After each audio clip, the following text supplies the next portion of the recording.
Hello everyone, Alistair Gold here. Yes, Si's kind of back. That wasn't good.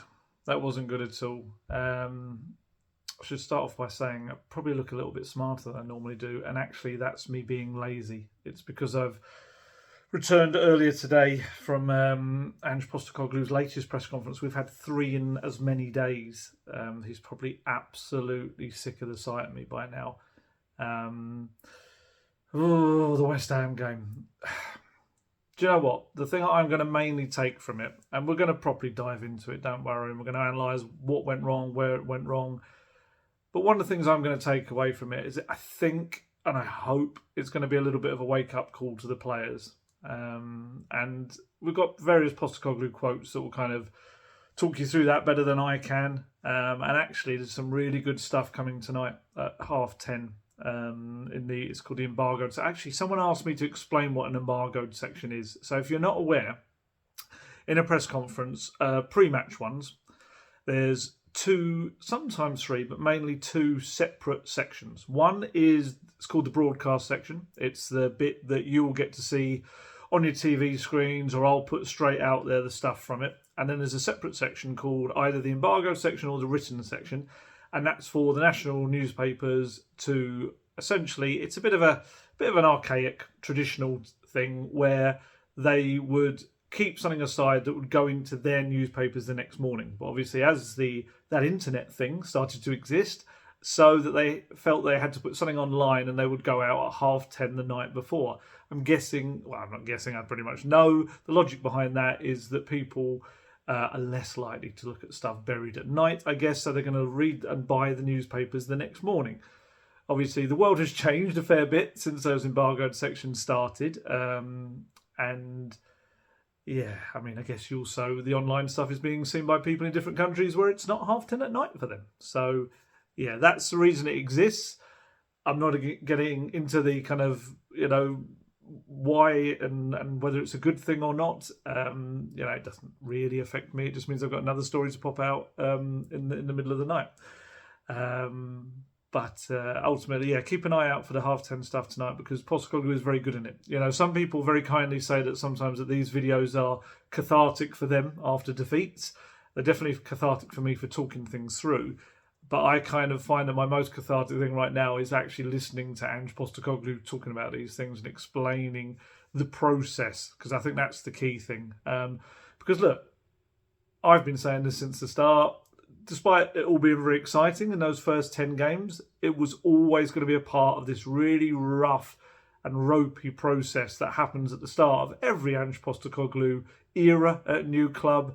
His style of football, the more I talk to people, it's so different. It's almost extreme in the way they do things, not only in training, but on the pitch and the methods. I mean, Decky had an interview a couple of weeks back where he was saying it's like nothing he's ever kind of worked with in the game in terms of the style of football, the system, the philosophy, and the sessions.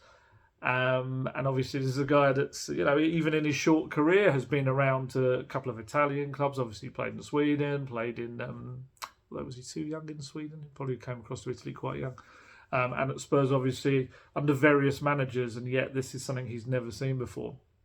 And it does take time for players to adapt and also to decide whether they really want to be a part of it. So we're still in that phase right now, and it's been at every club. And I do think that those first 10 games masked that a little bit. Obviously some real quality in the team, and they very quickly kind of relished what he was telling them to do. But I think we always said it along the way is that even when they were kind of free-flowing, they were never still scoring the amount of goals. And I think I probably kept saying stuff like, at some point they're absolutely going to tonk someone, like 5 or 6-0, and it just hasn't quite happened yet. And now I think we're seeing that, obviously, look, the injuries play a part. We're going to talk about all of that. Of course they do. But we're still in that phase of, kind of getting to know you, I guess, the players with Ange as well. So, yeah.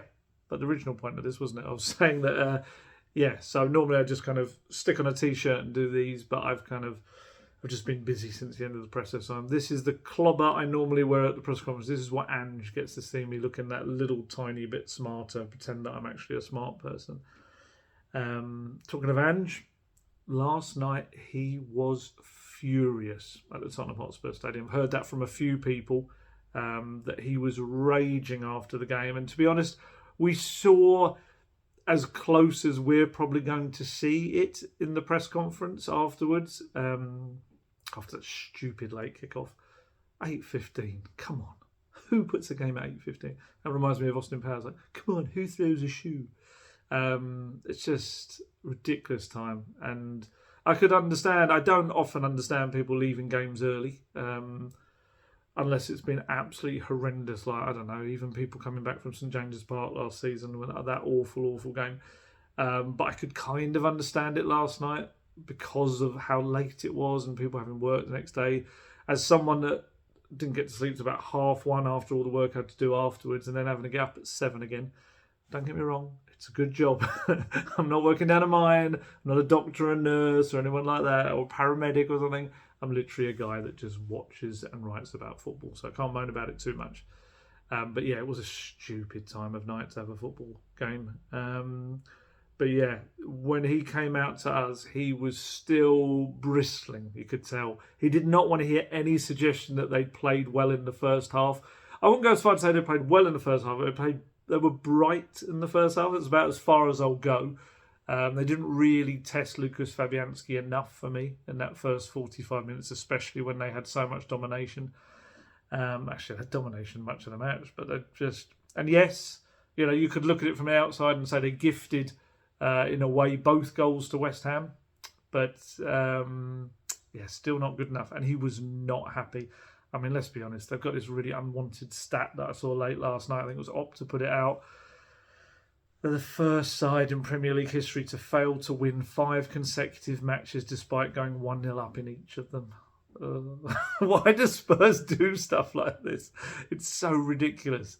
And technically, yeah, that crowd that I was talking about at Tottenham Hotspur Stadium, they've now watched them lose 3 consecutive home games despite going ahead in each of them. How contrasting is that to last season, when we were so kind of mystified and getting so sick of the fact that Spurs were awful at the start of games in the first halves and mostly pretty much having to come from behind. Now it's the opposite way around. They're starting reasonably brightly, getting themselves ahead, and then finding ways to chuck it away. Tottenham Hotspur, always an adventure. That should be the motto. Not to dare is to do, always an adventure. And like I said, he hates this suggestion that, oh, but they played nice football. I think he's very wary of being painted as this character of, you know, plays nice football, doesn't really win much, but, you know, plays nice football. That's all it, you know, it's all about the playing nice rather than winning. And that is not Ange Postecoglou. There are a few coaches out there, and the Premier League has seen them, and certainly other countries have seen them, where, yeah, they play lovely football, but you can't probably think of too much else on their CV. Ange Postecoglou is not that, and he hates that suggestion. This is a guy that has won trophies at every club pretty much he's gone to. And yeah, he hates that idea that he's just here to put on a show. That's just not what it's about. For him, it's about being able to do both things, and that he feels that his good-looking football also has a substance to it that wins trophies. So yeah, a means to an end, I guess, is the best way to put it. But and to be fair, like I said, he never hyped up the 10 matches unbeaten at the start. He was very, very careful in saying, look, if the fans want to dream, let them dream. But I know that we're nowhere near where we need to be yet, and we're still very much at the start of the process. But the trouble is we all, myself included, I was enjoying it a lot. We all get a bit carried away. And then when the kind of, then you also get the injuries and you get things like that happen, I think people suddenly have kind of raised their expectations and then they crash down again. And I mean, look, I always hesitate before I go, and social media, people were saying, because we know social media is an absolute mess a lot of the time. And I'm kind of just saying this to show how ridiculous it is. I genuinely saw people tweeting Ange out, and I saw people tweeting that he'd been found out, and that this isn't like playing St Mirren or Kilmarnock, mate, and stuff like that. And it's just like, I almost do feel that people, either just there's less patience in the world, or people are just waiting to be annoyed at stuff, waiting to suffer some kind of misery. It's so strange. Maybe it's just football fans, maybe it's Tottenham fans. I think it's across football, to be fair, rather than being specific to Spurs fans. But, we've all been kind of trying to say that this is going to happen. And I think, I don't know if I remember saying this if I said this in a video way back, but it wasn't actually a concerted effort by kind of us journalists who'd researched what happened at previous clubs with Postecoglou. There was a real kind of, I think, a desire to let people know at the early stage of this, look, this could be a bit rubbish to begin with. This really is something that's such a massive, huge shake-up of a club. I don't think people appreciate just how much change is going on at Spurs behind the scenes as well, and what he's doing to it in terms of, what the coaches are teaching them, what he wants from the transfer side of things, the recruitment team, what he wants from the academy, and what they're going to kind of feed into his first team. We tried to kind of make it very clear, look, this might not be great. And I think those 10 games ruined it all. I think those 10 games got everyone so excited about what is going to come, and I still believe is going to come, that then any sign that things started to kind of not fall apart, but started to go a little bit pear-shaped at times, it was like, oh, here you go, wheels are falling off, Lord, a load of rubbish. And it's like, oh, man. Again, I should stress, it's a very, very, very much a minority. And I'm sure most rational people completely understand what's happening right now at Tottenham and the massive changes that are being made right now and what the process is and how early they are on this process.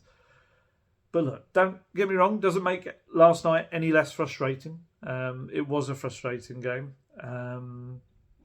And yeah, I mean, look, you can't get away from the injury stuff. I'd love to be able to just see this as look, they do have quality enough still to get a result last night. But I do think the injury stuff can't just be this thing that's like, oh yeah, but we know that. He's got about 14, 15 fit first team players to call upon. It is madness. He really has. And I think that affects not only your options, but you're constantly grinding these players into the ground and having to play them. And I do think, even though he dismissed it, he did not want to hear about fitness and tiredness or fatigue or anything, but I do think it plays a little bit of a part. And I think we've seen that with Newcastle as well. They're the only other team that have kind of had similar injury issues. And I think they're looking knackered in some games as well.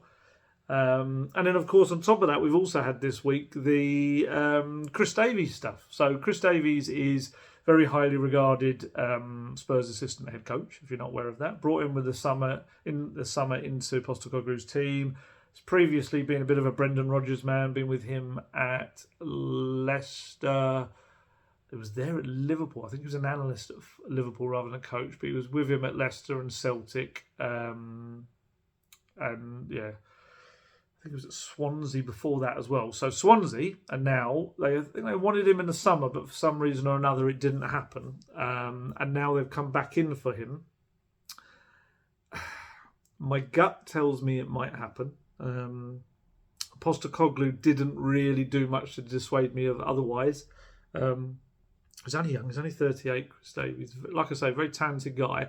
And I think with his real possession kind of style of football that he loves, I think Swansea will be a perfect fit. And it's a big opportunity for him. You know, how many people get a championship job as their first job as a head coach? Spurs have rejected an approach for him. But I've got the quotes actually from the press conference today. I'm going to try and sprinkle in little bits from the press conference today and what he said, because it fits nicely into some things I'm going to talk about anyway. So on Chris Davies, I've got it here. 1 second. He said, it's all in different tabs. It's always, wouldn't it be nice and easy to just be all laid out there? So he was asked about Chris Davies, and the actual question, so I get this right. Michael Bridge asked this from Sky. He said, has the club rejected an approach from Swansea for Chris Davies, and does that mean he's staying? The answer was no, but I've had a brief discussion with Chris, and he knows we've got a busy week, so we'll focus on that. He's an outstanding individual. He's done some great work with us and great work in the past.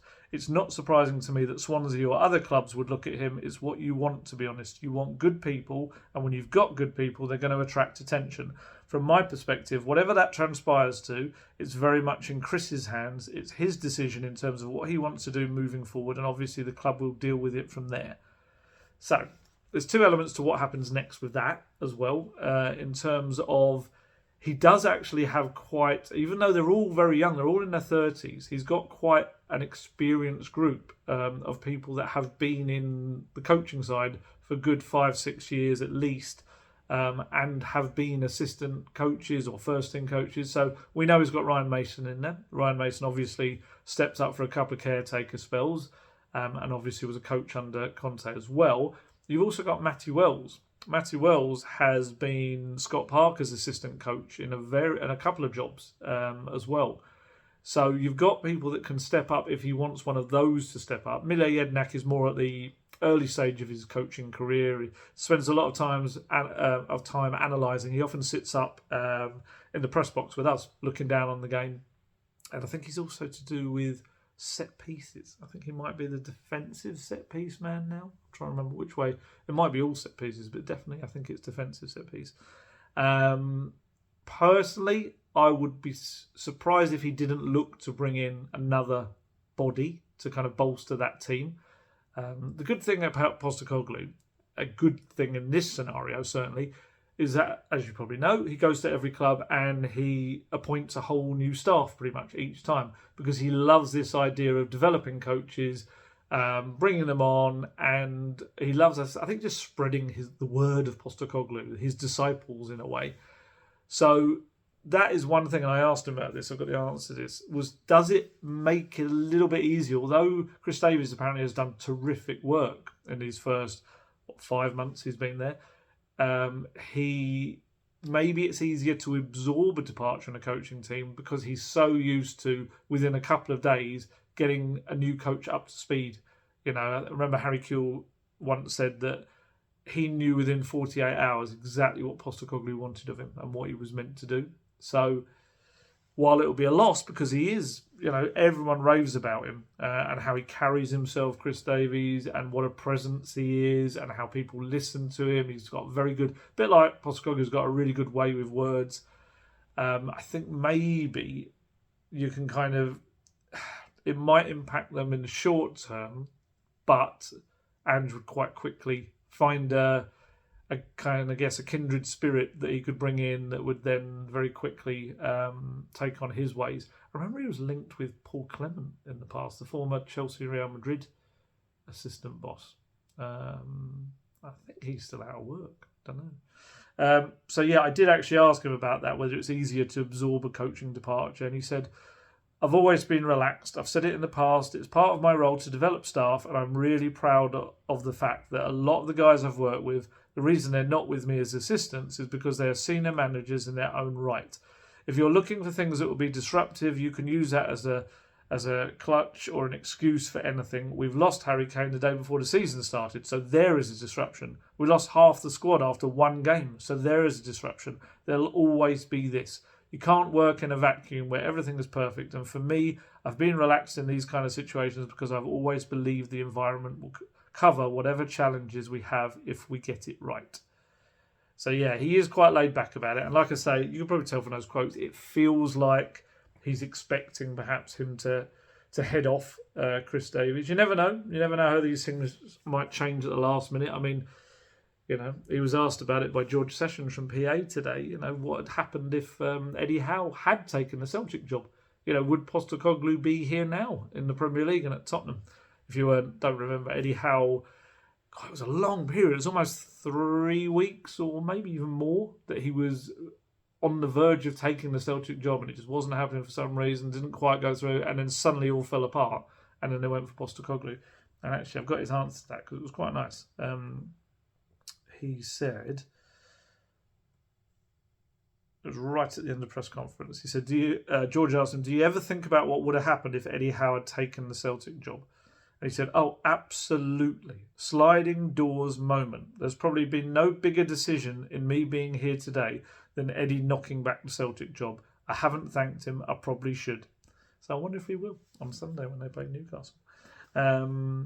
So yeah, we'll see what happens with Chris Davies. But again, the reason I said that in the first place was it is another excuse they could look to, like the injuries, and the obviously getting to know the new system, the new setup. But he doesn't really allow them to do that. He doesn't like players falling back on excuses. He's not that kind of manager. And just looking at the game, that first half, as I say, it was after the Christian Romero goal, which we all kind of all thought was a lovely looping header. We thought, hello, here we go. Beautiful stuff. Derby win on the way. And it just kind of never really sparked again from that point. It had a little bits where it kind of fizzled and it never really got going. And like I said, it had so much of the ball, but it didn't really force Fabianski. I'm trying to think if he made any flying saves. I can't remember many. I know David Moyes has got a quote here. He said, the quality Tottenham showed in the first half, I don't know if we touched the ball for 8 or 9 minutes. And I've got the stats. The stats are ridiculous from the match. Spurs had 75% of possession and they played 717 passes to West Ham's 184. And the stats show, despite him not really being kind of tested much, Fabianski, 23 shots at goal with 7 on target. And maybe that was because West Ham made 27 clearances in front of him and 6 blocks. The stat for me that maybe said something was that Spurs' pass accuracy was 91%. And while I always feel like when you're a team like Spurs and you're trying to create something, I don't think a higher pass success rate is actually a good thing. I think it shows that you're playing a lot of short, sharp, safe passes, and you're not trying those probing balls or the balls, diagonal balls over the top. You're not trying to break the lines. You're more likely just knocking it about side to side. And that was what I kind of felt with a lot of the play. Especially the second half was dreadful. Second half was up there for me with Wolves as one of the worst 45 minutes of the season so far. They were not good. They were really not good at all. And like I say, he was steaming afterwards. You could just see it. Like even little things. Like I asked him how was Sonny because we'd seen the footage. We'd seen Sonny limp off, and then later on Twitter saw Sonny in like real pain. It was almost looked like he was giving birth. He looked in so much pain on the bench. Because of a kick in the back. We've got some stuff on that now. But when I asked him last night, Postecoglou, he was like, yeah, I don't know. It was like pretty much it. I don't know. I was like, okay. And he got another one like that where he answered similarly. And it was like, okay, we get it. You're not best pleased. I've got his quote from, I think it was his first answer of the press conference last night. It's another game where we've dominated a game of football and haven't turned our dominance into something more tangible and kept the opposition in the game. I thought we were really poor in both boxes tonight, both with our finishing, and both goals were terrible to concede. We had some unbelievable chances. For us, it's another game like the Villa game and other games earlier this year. And I said during the week, our attacking play has a long way to go. In general, we have a long way to go, and tonight was more evidence of that. And when he says unbelievable chances, I'm pretty sure it may say it in a later quote. I don't think he's talking about testing Fabianski. I think he's talking about chances to get into great positions, and they just didn't take that final ball or take that final shot or just believe in themselves. He was asked, and this was a theme, not only in this, but his Spurs play interview. It was put to him that Spurs have been good in the first half. He's very quickly, us being good means us being 3-0 up. This isn't about us playing good football. It's about us winning games of football. That's what I've said from the start. I set teams up to win games, and 1-0 at half-time was not a good performance from us. A good performance would have been 3-0 or 4-0 up, as was the case against Villa. And when you don't, and you give up goals you shouldn't like today, then you get what you deserve. It's just not having that conviction in front of goal to finish teams off. As simple as that. If we weren't creating chances, if we were out on our feet, then those kind of things you could factor into it. But I don't see that because all our chances, especially in the first half, have nothing to do with fatigue. It's to do with lacking conviction. At the moment, we're just going through this spell where we're playing so-called good football, but I don't see that. All I see is us not really showing any real clear conviction in what we're doing. It's almost like we're thinking the ball will go into the net by itself, but it won't. You need to have that determination to do that, and you need to have that determination to keep the ball out of your net at the other end. And it's quite interesting now that he's got the players that have bought into playing the attractive football, playing out from the back, all of that. But maybe at this stage now where they kind of feel like, if we keep passing it around enough, eventually we'll get into the goal and it will go in. And it's like, so much more to that. You've got to actually just not let the system do its job. You've got to do your job. It's what I said in the past. It's about not relying on instructions in the Postecoglou system. It's taking it on to such a degree that it's instinctual, and you just know exactly instinctive, and you know exactly what you're about to do and where you're meant to be. And yeah, he was so annoyed. That is the first time I've really seen him steaming in a press conference and not happy at all with any aspect of the game. And he'd had he'd let them know his feelings as well in the dressing room. Some of that's in the 10:30 stuff tonight. If you want to read that, that'll have a look on my Twitter feed. It'll be on there. And you know what? I also felt there's a couple of things I think Postecoglou maybe didn't get quite right. One is the Lo Celso sub, but we'll talk about that. I asked him about that today. And the other for me was just the whole balance of the midfield from the off. I understood why he did it. And that was the team that I kind of predicted would go out there because Pierre-Emile Højbjerg played really well against Man City. Second half came on, he was a bit of a game changer.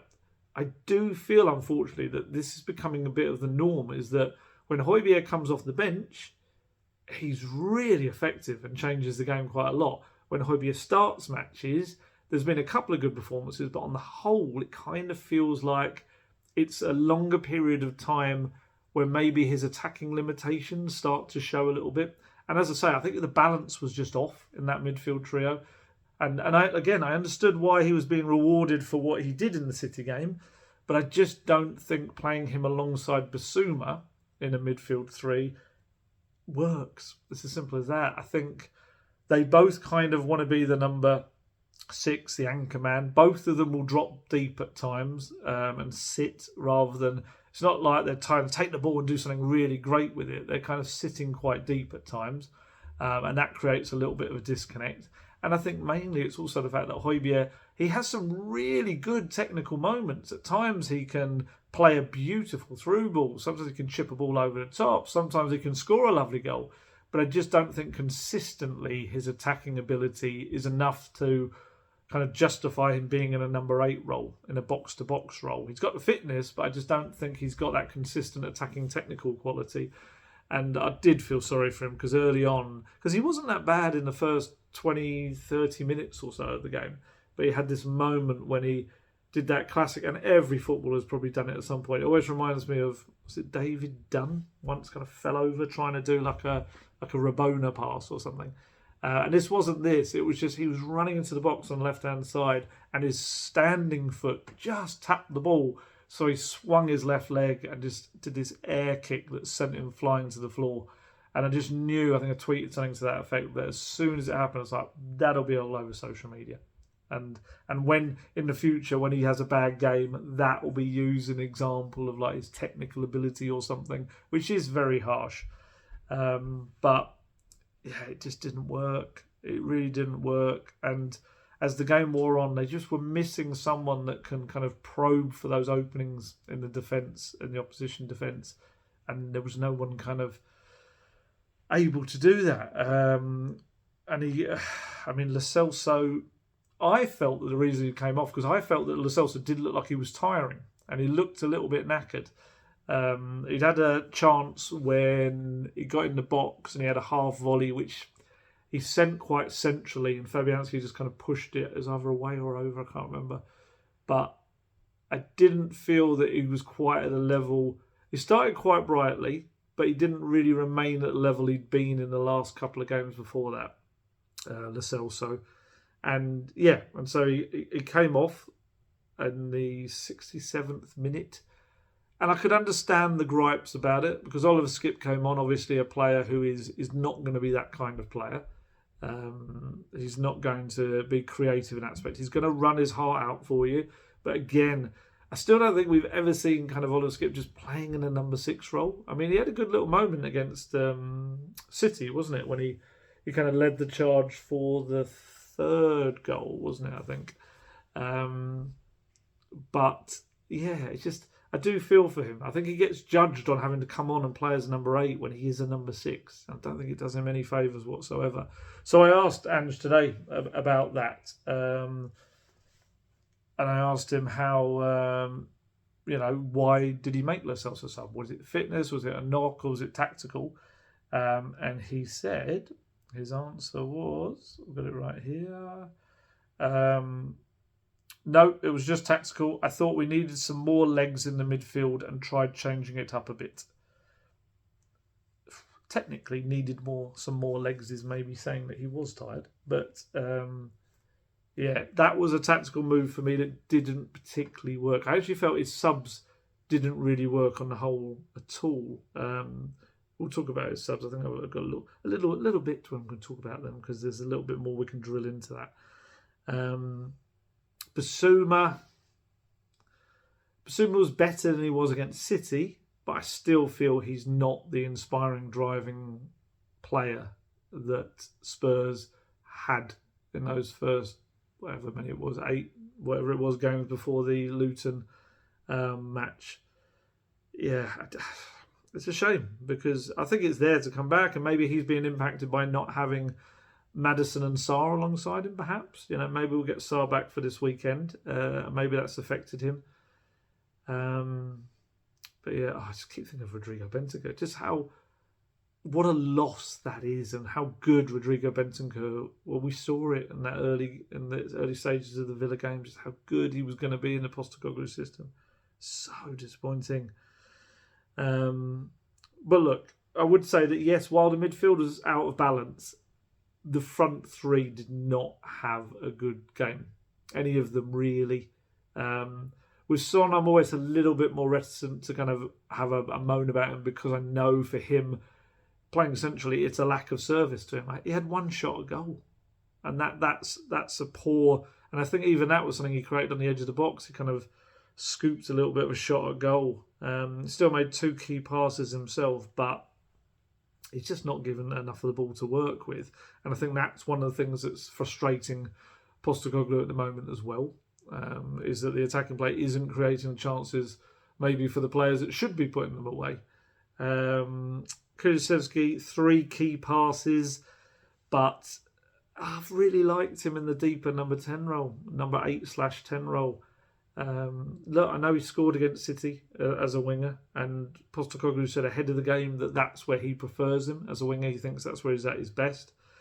But I do feel they lose his playmaker qualities when he pushes up a little bit, whereas in that midfield role, it gives you that little bit more balance. But yeah, it didn't quite work for him. He only had 1 shot as well. Brennan Johnson was probably the most wasteful out of all of them. He had 5 efforts at goal, only sent 2 on target, and they were both really weak. He did that Aaron Lennon thing, where Aaron Lennon used to kind of, you think, oh, he comes with a shot, and he just didn't seem to have the power to hit the ball particularly powerfully. Power to hit the ball powerfully, that's some wonderful English there. But Johnson definitely isn't like that. We've seen him score some kind of cracking goals over the last couple of seasons, and he can hit a shot from distance like anyone. But yeah, I guess when you talk about conviction, some of his finishing was not convincing at all yesterday. And that was a shame because he's got this pace and he's got the ability, I think, when he's really confident, his tail's up, to just fly at defenders. And we saw it for the cross that, Kulusevski shouldered in against City. But you know what I'd really like to see as well, and I don't know why it doesn't happen. I was going to ask it today and I completely forgot. But why don't Kulusevski and Johnson dovetail? Why don't they constantly kind of switch sides during a game? Because it makes them quite predictable in that, Johnson's probably going to go down the left and put it in, which is weird really, because he doesn't always step inside, he does sometimes. And Kulusevski is going to step in pretty much all of the time. Whereas maybe if you just swap sides occasionally, just give the fullbacks something different to think about. Johnson's kind of more natural on the right. And Kulusevski, I'd be intrigued to see. He doesn't really play much on the left, but as a left footer, you'd think he could be really dangerous at getting to the byline and putting in the crosses and things like that. But just as something to mix it up. But we never really see it. The wingers or the other wingers in the Postecoglou system seem very rigidly stuck to their sides. Occasionally they'll come inside, but don't really ever see them swap sides. And yeah, I don't know why that's not a thing, because it would just add another layer of unpredictability, I guess, to what they're doing. But hey, I'm not the boss. I'm not the boss. Oh yeah, I was going to say about Sonny, wasn't I? And his. Oh no, I did ask. That was what I did. I asked about Johnson and Kulusevski, but I didn't ask the question I'd originally thought of asking. I ended up asking him about the how does he improve their ability to finish? How do you do that? Is it about purely kind of getting their confidence up, or is it about improving their movement, their positioning, things like that? And he said, yeah, it's all of that. Brendan is 22. He's still learning the game in many respects, and it's a big move for him. Kulusevski's similar. He needs to develop that side of the game, but it's like anything else, you've just got to keep working at it. It's not just them, it's us as a team. The opportunities just didn't fall for them last night. It was other players in those areas. Johnson had 5. He had decent positions a couple of times. We lacked some real conviction as we have in previous games. I think from the start of the season, I don't think we've rewarded our dominance with goals, even in the games that we've won. We haven't really converted the opportunities or created the chances that our play should have, so that's still the area that we've got a hell of a lot of work to do. I agree with him 100% there. That's absolutely spot on. I was talking about Sonny's pain that he was in as well. He looked, oh my goodness, honestly, it's like he was spasming on the bench to his back, like having real spasms down it. And it was I think it was a kick to his back, he said, after the game in his interview. And to be honest, we knew he was kind of okay because he's hopefully going to be okay for Sunday because he came out quite quickly and did his media stuff after the game. And in his club interview, he said about his injury, I hope I'm okay. I hope so. I had a big kick on my back in the bone, so we'll see. I didn't have time to assess, so we'll see what happens. And then he absolutely just went into the team. And it was really good because I think, we've seen Hugo do this once, wasn't it, in Zagreb, or maybe a couple of times, but mainly the most famous one was Zagreb. But maybe you kind of think about Sonny being such a nice guy, you don't imagine him going in as a captain. And he did. He absolutely did. His interview was really good. He said, it was unacceptable. You're winning 5 times in a row and then you lose that game like that. It's just unacceptable. I don't know what more I can say. Every single player has to take responsibility in being stronger. In the Premier League, 1-0 is never enough. It's never enough. The players should know, and I should know as well, because 1-0 is never enough. Even 2-0 or 3-0, you can always change the game, and they can always cause a problem. When you're 1-0 up, you have to play even more with the energy and with the chances and be ruthless. We didn't do it. It's very disappointing, and whether we dominate the game or not, it's not important because we lost a massive 3 points.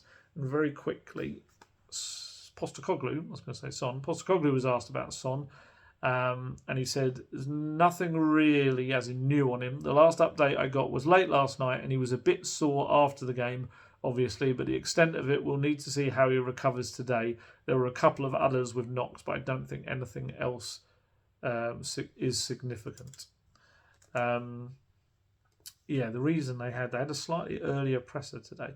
The reason he did a press conference today, so I think I said this at the end of the video, but for anyone that missed it, they do, when these games come quite thick and fast, have the option to tag on their pre-match press conference occasionally to the end of the previous one, after the previous game. And I think Postecoglou doesn't like to kind of focus straight on the next game. I think he still needs to get the original one out of his system, and it would have been a rubbish press conference had he done it last night. And he had to ask he probably only answered 3 more questions maybe afterwards, and it would have been probably quite short and annoyed. Whereas today we got a good press conference out of him, and he had processed everything, and he spoke quite well on a lot of things. It was slightly earlier. It was at 12 o'clock today because they weren't having a morning press conference. They were having a morning training session. They were only having an afternoon one, which obviously for many is going to be a recovery one. And I know that they were having an afternoon one because I let Guillermo Vicario into the training ground. I wasn't there on the gate. As I was driving up, he was on the other side of the road in his very nice car. I flashed him to say, no, you go ahead. You go in first. It's my little weird moment today of letting the Spurs goalkeeper go into his own training ground. Ahead of me, technically. So yeah, that was why we had a slightly earlier one, because they had a training session starting at 2, I think it was, and the presser was at midday rather than 1 they normally are. So yeah, so that was the update on Sonny, and hopefully nothing else too significant from the other knocks that were picked up in the game. And actually, I mentioned it earlier about the fans leaving that little bit earlier. And Sonny noticed it. He mentioned it in one of his quotes after the game. He said, "Look, in the first half better, in the second half not so good. Whatever it is, we should kill the game because of what was happening. We had the chance to kill the game, and we're just soft when we played the final third passes, or even someone makes good runs and we don't find it. We have to be ruthless, and I also feel the responsibility. It was very sad that fans were turning around and going away home. They didn't look very happy, so a big, big sorry. And yeah, I take responsibility. Every single player, young player, experienced player, good player, superstar, you have to take responsibility and move on stronger. I'm angry because it shouldn't be happening. 5 times in a row is just unacceptable, and I think we are soft." He kept saying that, soft. I wonder whether that was something that Postecoglou, a word that he used in the when he was talking to the team afterwards. This shouldn't be happening because I love them as boys. I love working with the guys, but it shouldn't be happening. This is Son. We have to bounce back as strong as ever, and because it's another home game, we can make it good quickly again. So we have to get ready. I know it sounds crazy, and 5 games in a row. I hope it was a good lesson. And look, we have to take the loss, and there is no time to regret what we've done. There's no time to regret, so we have to move on, put our chests out, take the responsibility, and Sunday we have to make a big step forward. And yeah, like I said, Postecoglou's substitutions, they didn't really make much difference. Yes, he is limited because of the options he has available to him, but I still feel, yeah, I mean, just looking at it, I mean, the one that, yes, you could argue could have made a huge difference was Richarlison. Came on and had a big header quite quickly. I think it was from a Porro deep cross, and he headed it wide at the back post. It wasn't, yeah. I felt he could have done better. Some other journalists felt he couldn't have. He was kind of falling as the ball came to him. I kind of feel that he was unmarked. I think he should have at least got it on target for me. He was close, but not quite. I think the biggest thing for me was Richarlison only touched the ball 8 times, and he had almost half an hour on the pitch. That said a lot about the play around him as well. Like I say, Skippy came on. Again, like Højbjerg, not really a number 8, and didn't change it too much because Basuma was also there. I think I think they later change it to skip in the number 6 role, and Sarr came on, I think. But yeah, that didn't really work. And then, like I say, Sarr, Brian Hill, Leo Velise all came on in the final 10 minutes, but they made a total of 19 touches between all 3 of them. Yeah, it's no one really made a difference off the subs bench, and they just missed that someone that can pick the lock in the defence. And that was why, for me, I know it's a big ask of an 18-year-old, but I kind of felt like, of all the situations to give Jamie Donnelly a little bit of a go, that was the one for me. In terms of, I've said it before, but if you're looking for, I'm not going to say he's on the same level, of course he's not, he's just a kid right now. But if you're looking for someone with similar traits to James Maddison, it is Jamie Donnelly. I've said it before, 11 assists and 6 goals from 12 matches in the Premier League 2 and EFL Trophy this season for the under-21s. He's a very good young player. And, you look at Newcastle, who Spurs will play at the weekend, and they've had similar injury issues. They've been using 17-year-old Lewis Miley, who's been playing. Ben Parkinson, Lewis Hall, Alex Murphy, they're all teenagers, and they've all been getting kind of a little bit of a run. But Spurs just doesn't really feel like he's quite got that belief in them yet, these younger players. And he was asked, George from PA asked him about Jamie Donnelly today, and his answer was quite it kind of threw me back a little bit to when he was speaking about Ashley Phillips. And I'll let you make your mind up. So he was asked about Jamie Donnelly and said, were you tempted to look at him from the bench last night? To which he said, look, he's in the squad. Whenever I say look, you know that they don't quite agree with you. Look, he's in the squad, and all these kind of decisions are made within the context of all the information I have. Players have an opportunity every day to show what they can do and give me food for thought in terms of selection.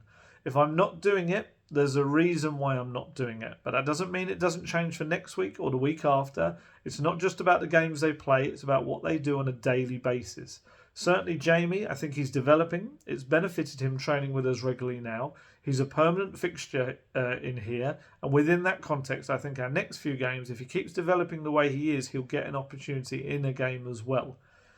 So that kind of tells you that he's not quite there in training. This is what I always say, despite the fact that, I might big people up or fans big people up. Ultimately, the manager is the person that's seeing them every single day in training. And if he feels he's not quite ready, then I guess he's not quite ready. But yeah, I kind of feel like with Valise up front, it was very much, especially with Richarlison, you kind of had two big guys up front. It didn't really, I don't know. I just felt you need someone with a bit of guile, a bit of craft, a bit of ingenuity. And for me, having seen a lot of him, that's Jamie Donnelly. But I don't see as much of him as Postecoglou. And if he feels that he hasn't quite earned that right yet, which is what he was saying about Ashley Phillips a few weeks back, then I guess, he knows far more than I do. Of course he would. So most of Spurs' creativity, again, came through Pedro Porro, which is wrong. Your right back should not be your most creative player on the pitch. He can certainly be a creative player on the pitch, but he shouldn't be the most creative. He had 5 key passes, 5 shots at goal, only one on target, which was one that forced Fabianski into a save. As I say, with the front three like that, with the collective pace, skill and ability that Son, Johnson and Kulusevski have got, your right back should not be the most creative player. They should be creating as well. So should Lo Celso, I guess. Look, if I'm going to look for a positive on the night, it's probably going to be Christian Romero. Back in the team, obviously, after that 3-game suspension. Got that lovely early header. It looped him perfectly. It was such a good header. And he's actually, I think I saw somewhere, I don't know whether it's still the case. Yeah, there wasn't another game last night. Later last night, I think he is the top scoring centre-back in the Premier League. He's got 3 goals, I think. He scored that goal, and it was quite interesting. I was watching quite closely to see his celebration. He went wild with his celebration, and then he went over to kind of the north stand area, and he did this thing where he kind of held both hands up like that, then he put them together like that, and then he did like a heart to the crowd. It very much felt like saying, like, please forgive me. I'm so sorry for my daft moments against Chelsea. It's I thought it was a nice little kind of connecting moment between him and the crowd, and him acknowledging that he left Spurs in the big old doo-doo. He really did. It was, he stuffed them properly. He did. And look, there's the injuries haven't helped, of course, but having Romero in that back line, I don't think they'd have lost some of those games that he was out. I don't. I really don't.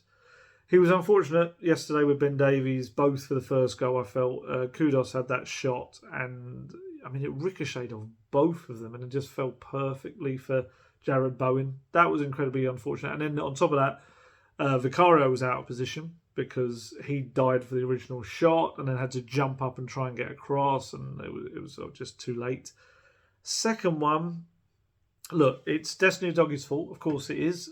Destiny Udogi played a horrendously short back pass to Vicario, who rushed out, pushed it away with his hands, which, do you know what? I completely missed in the moment that it was a back pass that Vicario was handling. I didn't even think about it at the moment. I think because it all happened in such a blur, I didn't really take into account that actually it was a foul that he committed there. It should have been an indirect free kick. I'm not saying that you call it back or anything. It would be nice if they did. But so that was it. It was a horrendous back pass. And then I did feel like Romero and Davies were very much caught ball watching after that, though. Bowen obviously doesn't quite get there in front of Vicario, and the ball comes out to Ward-Prowse, who not only has time to have a shot, but has time to have a shot at the post. The ball rebounds, and then he's got time to walk into the net. And that, for me, kind of showed a little bit of a switching off from the two of them. Maybe that Romero was getting a bit knackered by that point. But there was two such disappointing goals to concede. They really were. look, if that hadn't happened and Spurs had won 1-0, I still don't think Postecoglou would have been happy at all because of the inability to put the chances away. But they were two really daft goals to concede. And actually, he was asked about Romero today, so I've got some new quotes on Romero. He said, I thought Christian was good last night. He obviously tired a bit towards the end. He gave everything. It was good to get him back in the lineup. He gives us a certain security back there, and he's also a strong leadership figure out there, which we're going to need through this period because we've obviously still got some tough times ahead, and guys like him will help steer us through that. So it's. I would hope that most kind of level-headed supporters, Postecoglou would have enough credit in the bank with everything he's done thus far. And look, I know at the same point I'm not saying let's get too carried away at the attacking football because it's so different to last year and we're all like, yay, something different. But I still think you should have enough credit in the bank for people to understand that what they're trying to do here and why this is kind of happening right now. I'm fascinated to see how they play on Sunday because they will have had the absolute rocket sent up and in the last 12 hours especially, and in the kind of training session walkthrough they probably would have had to do today. He was angry. January window, I think, of course, is going to be important. I've said this before. You've got Basuma and Sarr heading off to the Africa Cup of Nations. You've got Sonny heading off to the Asian Cup. And I asked him today in his press conference, essentially, are you going to need to bring in more creativity in the centre of the pitch? Because he keeps talking about lack of conviction in the creativity. So do you bring someone in that ticks those boxes? And he said on that, what did he say back to me? He said, well, it's not easy because when you talk about the finished product, you know what that is going to cost in the market and there aren't that many there. So it is about developing young players here and giving them information or more room for them to continue to grow and understand the different options they have in those areas. Some of it is experience of them being in those positions and us giving them new information to execute it better next time.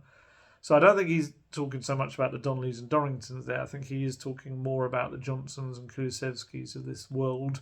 I know some people have taken that quote when I put it out there on social media as meaning, that's Levy not spending the money, it's a disgrace. We'll see how much money is spent and whether we can moan about that a little bit later. Like I said, I'm sure Spurs will point to everything that was spent in the summer and including the Porro and Kulusevski fees. What I think he means more than anything, though, probably there is the January market and getting the players that are good enough and fit your system. Because that's the thing, Spurs are now, not only, in the past, Spurs would sometimes just sign players that they thought were decent, regardless sometimes of whether it actually fitted the manager's strategy and system, which is not the right way to go. But they just saw them as long-term players that would fit any manager. Whereas with Postecoglou, not only are you looking for players of a certain quality, but you're also looking for very specific players that fit his system and his ideals and what he wants from them. So I think he's probably maybe saying more there. He's talking about the cost, of course, but he's saying there aren't that many there. So I think it's a January market, whereas in, just so few teams will let their players go. Whereas in the summer market, you've got more of a chance of that happening. But he needs more options. I'm kind of getting bored already, and we're still in December of constantly saying how important I think this January little window is, just to bolstering in a couple of areas, centre-back, an attacking creative player, and probably a central midfielder. If they get one more injury, certainly, they're really going to be in a tough spot when the Basuma and Sarr head off. And as I've said, if the creative kind of attacking player can also play through the centre, that's going to help with Sonny heading off. And actually, quite interestingly, he did hint about signing a new striker pre-match. He was asked about building the team around Sonny for the future, which he said he is, and that's his plan, is to build it around Son. But he also said, but Son would also be the first person to want me to sign another striker because he needs the competition. He needs someone to push him, and all the top players want that. So yeah, he kind of seemed to be hinting towards that being a thing. But yeah, I still think him being angry is a good thing. Not only for exactly that in the transfer window, in terms of letting the club be very well aware of what he needs and not to mess around, and to get players in through the doors earlier. If just put in a plan. I've kind of read some of Rob McKenzie's, who's Spurs chief scout, has written some pieces in the past about like the ways to approach the January transfer window, and one of them was just very much letting the selling club know very early that you're intending to make an offer for their player, and what that then does is it allows them to spark this kind of process of, they might think, oh, I don't want to do that. But actually, when they start looking at it, they think, well, what would we do if we did sell him? Who would we buy? What would we bring in? And then they start to chain reaction, and eventually it ends up with this plan where the side are happy to let the player go in January because they've got their own plan ready for it, rather than being shocked. Whereas you do think with Spurs and the way they operate sometimes that a bid might be coming, but it's going to maybe come right at the end of the window when they think you're desperate and they're going to get a better deal out of it. And I don't think they've got time to kind of muck around, stuff like that. I think they have to kind of be quite decisive on who they want and go early in the window for them. As difficult as that is in January, I know. So yeah, Newcastle up next. It's going to be quite interesting because obviously they're absolutely ravaged by injuries. I think their numbers are roughly the same, maybe even more out than Spurs have had. Had a tough game against Everton at Goodison Park last night, which they lost. A couple of goals. I think Trippier had a bit of a tough night. But also really important, I think, is the fact that on Wednesday night they play their crunch match in Champions League against AC Milan. So this Spurs game is sandwiched right in the middle of a tough, energy-sapping defeat and a big Champions League match that decides their kind of whether they go to the knockout stages or not, or they got any chance of doing that. So yeah, it's one of those classic, it could be a good time for Spurs to play them, but it could also, the way Spurs are kind of not taking their chances right now, it might work the other way. It's some good quotes from him last night when he kind of was in his real angry mood. He said, there's no point in feeling sorry for ourselves, looking for a cuddle anywhere. There's only one way to change our circumstances, and that is to come here on Sunday and put in a performance. Not just play good football, but go out there and show some conviction about ourselves as a team. Sometimes we can disguise how we're going by playing some nice stuff, but like I said from day one, that's not what I'm about. I want to win, and that's why I came to this football club, and that's the message. We've still got a long way to go. I've said that from the start. We're still right at the beginning of what we need to be creating, and days like today just give me further evidence and fuel of how much we need to do.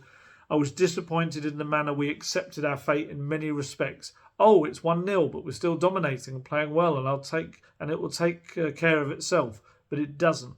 When you're facing teams that are as competitive as West Ham, if you got them down, you've got to put them away, otherwise they'll stay in the game.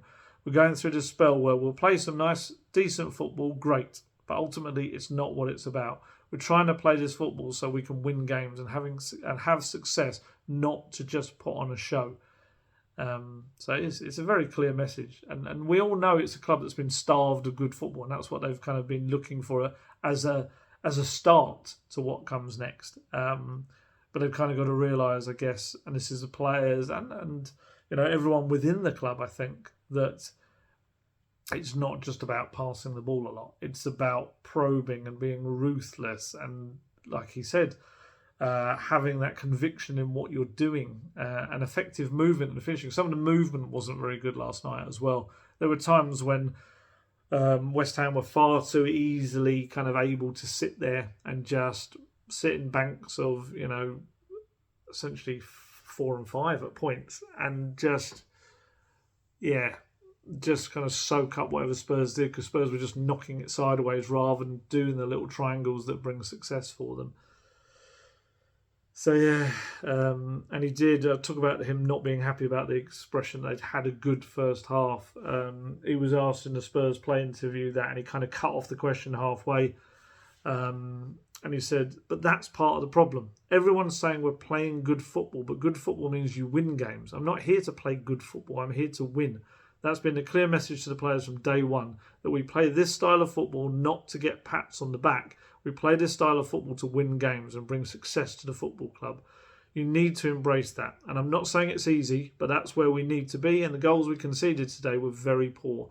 And there's stuff we need to work on there. But at the same time, if we're creating so many chances, then very similar to the Villa game, there's no point saying we've missed a whole load of chances and we were unlucky. No. If you're missing chances, then there's stuff that we need to work on there. And yeah, it was good that you used the word fuel, because I think this is the thing with Postecoglou. Has always said that he loves these areas, these periods of times at a football club. He always says that he's really alert in these times and listening and learning and knowing, and he'll have learned more about his players mentally as well as their technical ability to carry out what he wants them to. And he will absolutely kind of, like I said, fueling himself, I think, to really push on the club to what he wants them to end up doing.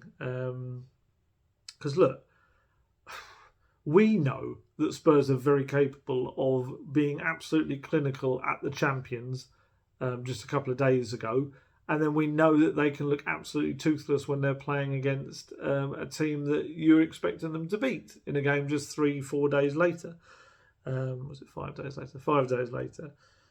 Monday, Tuesday, Wednesday, Thursday. Yeah, technically 4 days, I guess.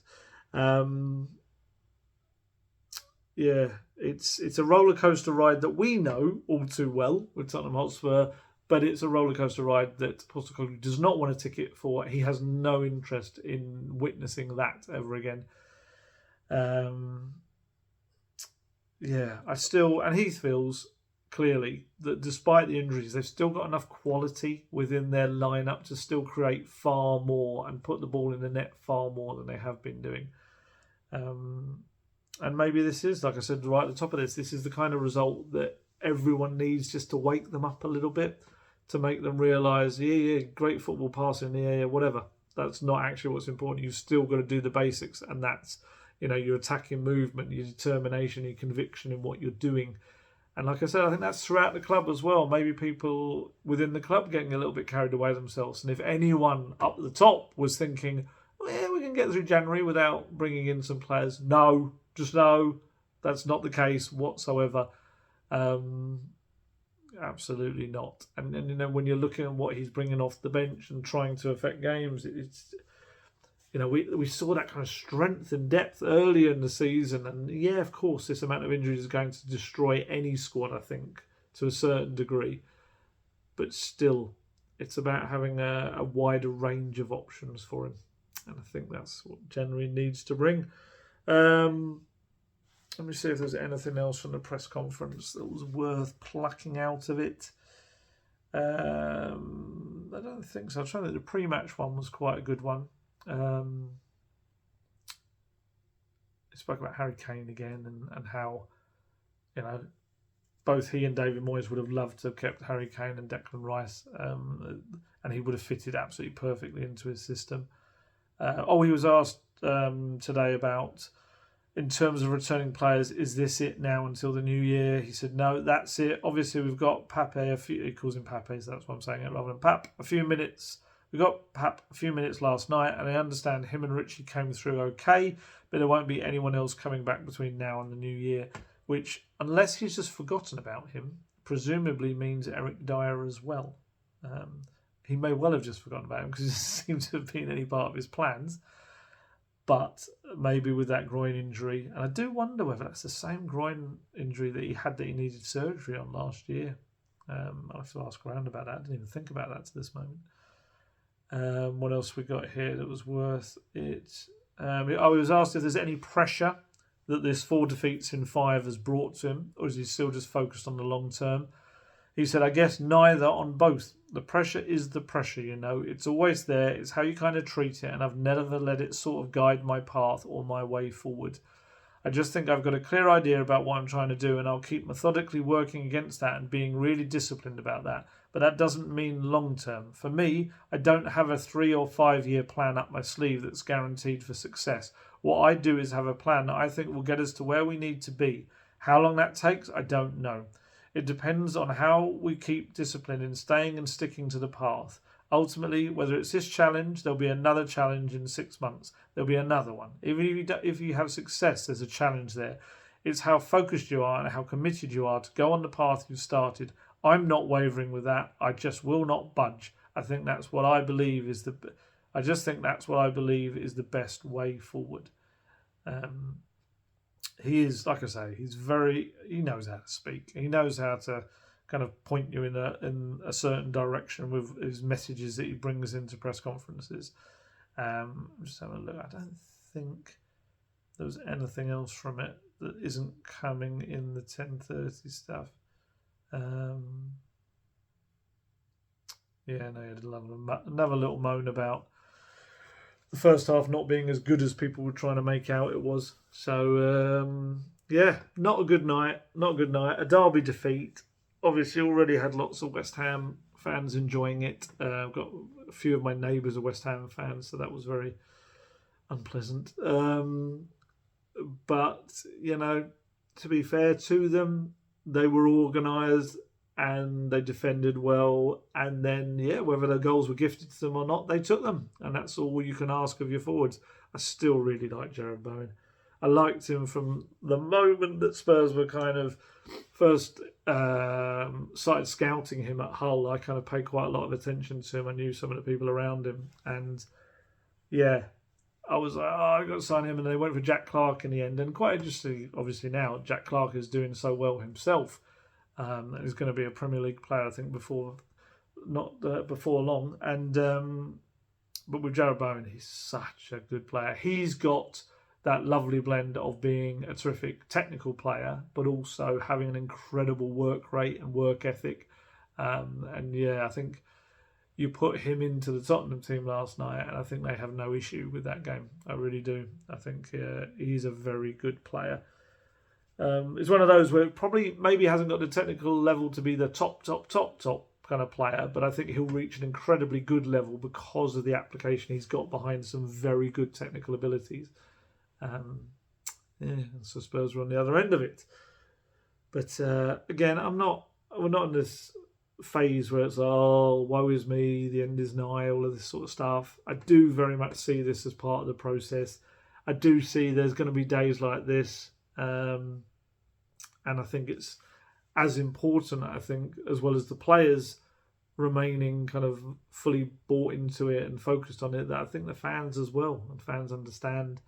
Obviously, no one's asking the fans to be happy when they lose or happy when they mess up at the back or something like that. But I think it is just understanding what's going on and how much is changing at the club. And I guess with a younger side as well, you are probably going to have games like that where it's not going to click. And I don't think any of us genuinely really believed that they were going to win the league when they were on top of the league. And I still absolutely believe that they'll finish in the top 5. I still think they will, at least, and get a Champions League spot for next year. And who knows what could happen in the FA Cup. But I do feel like they need to get through this little period, get some players back in the new year. Tough game on Sunday, but again with their injury issues as well, and a reaction of sorts could really spark a little bit of momentum. Because I mean, Forest away, obviously they're not having the greatest of seasons whatsoever. Although Spurs have messed up at Forest before, I was there recently. But if you get through that and you look at that little run there of, I did have them here. You've got obviously Forest. Then you've got Everton at home, which, yes, it's not easy. Of course it's not. But again, it's at home. Brighton away, it could go either way. Bournemouth at home. Again, Burnley at home in the FA Cup was unbelievable Friday night. I feel for the Burnley fans having to come down for that as well on a Friday. It just really winds me up, the TV scheduling for some of these. Why pick a game when one of the sets of fans is going to have to travel the length of the country and shove it on a Friday night? That's just madness. It's crazy. And it's not even, I'd say, a big game in the draw that needed televising either. And you got Man U away, which at the moment, could go either way with them. Brentford at home, they're having their own injury issues. Everton away. And like I said, it's kind of a bit of a run now where if they can start getting players back and get their momentum back and this rocket that Postecoglou will have given them last night and certainly in training ahead of this Newcastle game, it's just there for them to kind of seize it. And of course, it feels a million miles away when you see a second half like last night, but just needs some players to just the switch to flick, just to understand what they're meant to be doing and fully kind of take on the Postecoglou way. Talking of Spurs actually as well, I did coming out next week, but I got the opportunity to speak to for the women's team, which was really, really interesting speaking to them. Just kind of looking at everything from a little bit of a different perspective. Spoke to Ashley Neville, Molly Bartrip as well, who was fascinating, Kit Graham and Becky Spencer, the goalkeeper as well. It was kind of ahead of they've got the North London Derby coming up next week. They've got a couple of games first. They've got Man U at home this weekend, and then they've got Arsenal. I think it's the Continental Cup in midweek. But they've got the North London Derby at the Tottenham Hotspur Stadium the following weekend. And it was really good to speak to them. It's just not an opportunity I get to do too much because of just how busy covering the men's team is. And it is something that I try to get to at least a game every season. And yes, in an ideal world, I'd love to be doing more. But, you know, I'd end up having no days off. That's my problem. And it was lovely to kind of speak to them and understand exactly what's going on right now with a bit of revolution that Robert Villaham's bringing to the women's team. Got them playing in a bit of a Postecoglou way. They had a bit of a nightmare of result against City. They got absolutely tonked 7-0. But it was so out of context for the rest of the season. I think they'd only lost the first game of the season before that. And playing lovely football. And it was just, I think it knocked them a little bit. And this is a big week with Man U and Arsenal twice coming after City. Because they won at City, was it last season or the season before? So yeah, it really kind of shocked them that. But yeah, some really good players. And yeah, going to keep an eye on them this season. I think everyone should really, because I think they're going to kind of really start working their way up in the women's game because of the football they'll be playing. A lot of people put in the foundations before Robert Villaham came along, but yeah, he's going to get them playing some lovely, nice football. That's the one of the really exciting things I think about Spurs right now is it actually feels like there's a direction. There feels like there's an ethos and an idea of a way to play that everyone is buying into. The men's team and the women's team. The academy are playing this football. They're obviously flying high in their respective leagues. Under 21, under 18s, just won in the FA Youth Cup. They're through to the next round as well. And it just feels like everyone's going in the right direction. There's going to be these little stumbles and problems, but as long as you're kind of very focused on what you want to be as a team and the identity that you have, that's going to be the key. And that's been the biggest issue at Spurs in recent years. They just haven't had an identity. They haven't known what the hell they wanted to be. They flip-flopped from managers and really became a mishmash of a mess of a club. And now they do actually have a conjoined way of thinking with everything. So that's why, yes, these defeats are painful and they're annoying and frustrating. But ultimately, it's just like a kind of a little bit of a stitch that's kind of gone out of place in this big kind of patchwork quilt, I guess, that they're creating. God, that was similar to pre-match when Ange did an analogy and started to talk about panning for gold. And he said, and you know, you might just find yourself some little golden nuggets or something. And even he went, oh, I can't believe I just said that. I'm talking about golden nuggets and stuff. And that was just my little moment there with the patchwork quilt. But yeah, so I think we'll probably kind of finish off there because there's not too much more you can say about the defeat. It was disappointing, but I do think the reasons for it have been identified by Postecoglou. I do think a couple of his subs were a little bit safer options than I'd like to have seen him do. And I do think maybe that's something that he will adapt to as well. In terms of the team to face Newcastle, it depends on his fitness and whether he feels, Pat Matasar came on for about 10 minutes, but it depends, I guess, whether it was because they were preparing him fitness-wise for a start. He's very young, very energetic, and he's been training since, I think he got a couple of days in before the game. So we're looking at maybe 4 or 5 worth. It might be too soon for him, maybe. But I would like to see probably pretty much the same team, but Sarr, Basuma and Lo Celso is the three. Unfortunately for him, take Højbjerg out, I think, and just have that little bit more balanced team with another more natural number 8 in there. And then I think the front three have got something to prove. So, the suggestion you could maybe bring Richarlison in.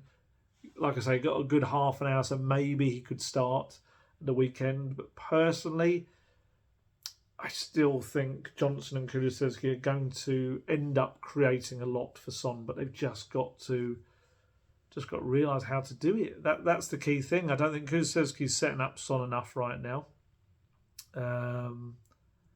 And yeah, both they can all improve. I guess maybe that's the point of putting Richarlison is it does shake them up a little bit and makes one of them certainly, or either of them realise that at any moment they could come out of the team. Maybe they got too comfortable. I don't know. I feel it's more they just need to listen to what they're being told to do. Really, it's as simple as that. So, right, I think I've covered everything that I could possibly want to cover there.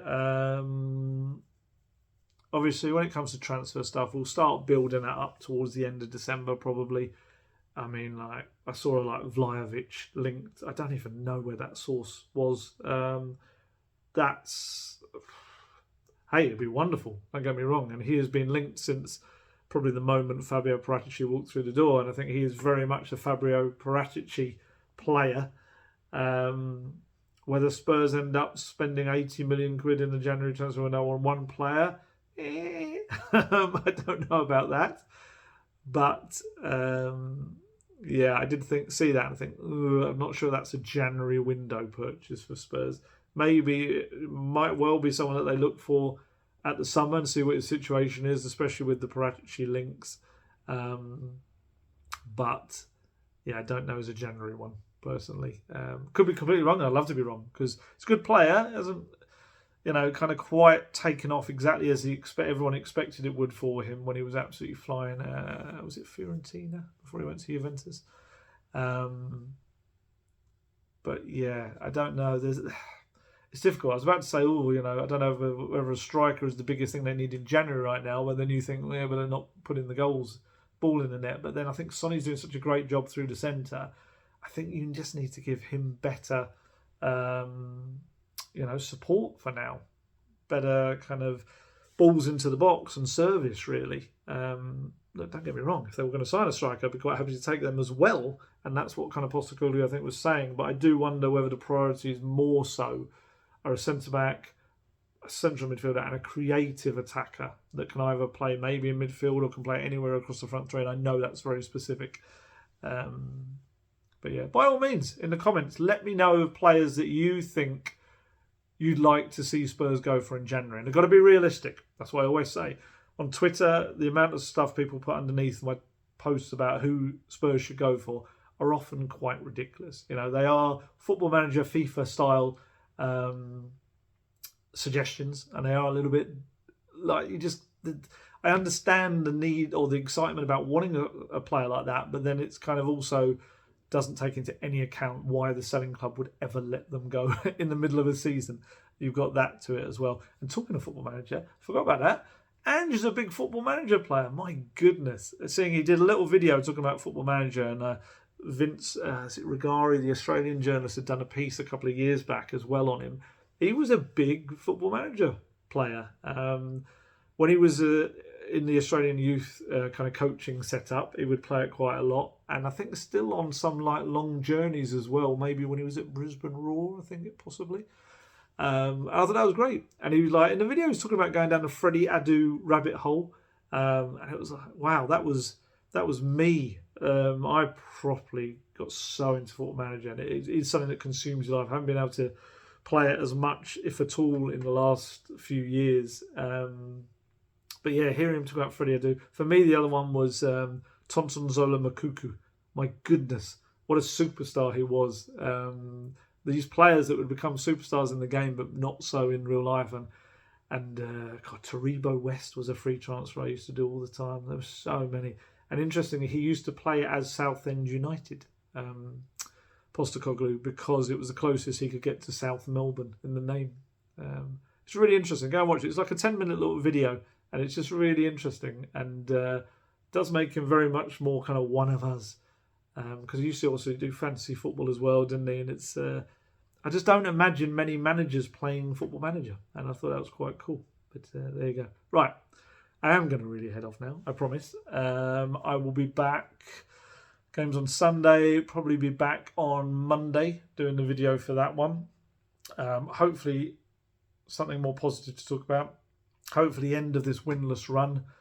And yeah, signs of progress going in the right direction again. But as I say, it is so much just part of a process. It really is. And as Postecoglou keeps saying, we're just at the beginning.